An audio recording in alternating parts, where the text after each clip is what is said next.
Assalamualaikum warahmatullahi wabarakatuh. Kembali lagi bersama kami dari kelompok 1.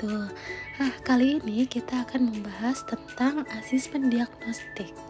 Sebelum kita masuk ke pembahasan, saya akan memperkenalkan anggota kelompok 1. Yang pertama ada Ibu Fiona Esther, kemudian ada Ibu Mawarni, dan ada Ibu Umi Husna. Mungkin teman-teman sudah tahu atau sudah pernah dengar apa sih asesmen diagnostik itu, gimana cara pembuatannya. Jadi di kelompok 1 ini kami akan menjelaskan bagaimana cara pembuatan asesmen diagnostik itu. Sebelum kita membuat asesmen diagnostik, terlebih dahulu kita harus menentukan tujuan spesifik dari asesmen diagnostik, seperti mengidentifikasi pemahaman siswa tentang konsep tertentu atau mengevaluasi keterampilan dasar siswa. Lalu yang kedua, kita juga harus mengidentifikasi kriteria dari penilaian. Tentukan kriteria penilaian yang akan digunakan untuk mengukur keberhasilan siswa. Kriteria ini juga harus jelas dan terukur. Nah, setelah itu, baru kita bisa merancang instrumen asesmen dengan cara membuat instrumen asesmen seperti tes tertulis, kuis, wawancara, atau lembar kerja.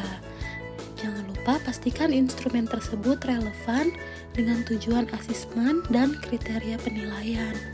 Dan libatkan juga variasi jenis pertanyaan seperti pilihan ganda, isian, singkat, esai, atau tugas praktis untuk mendapatkan gambaran yang komprehensif tentang pemahaman siswa.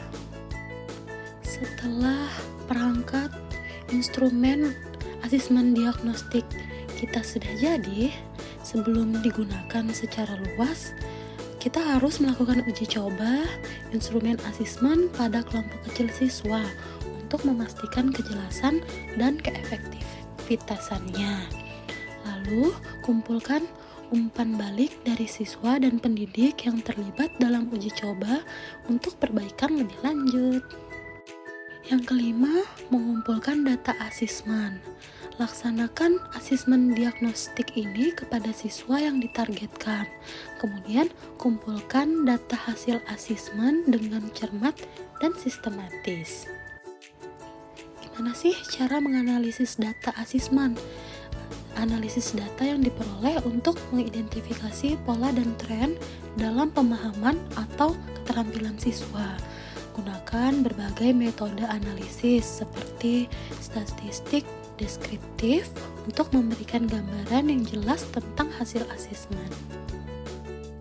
Menyusun laporan hasil asesmen.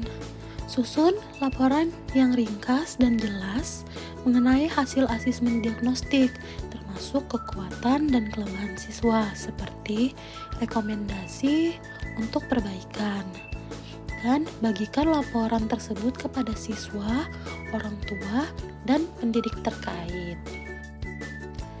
Kedelapan, merancang intervensi pembelajaran.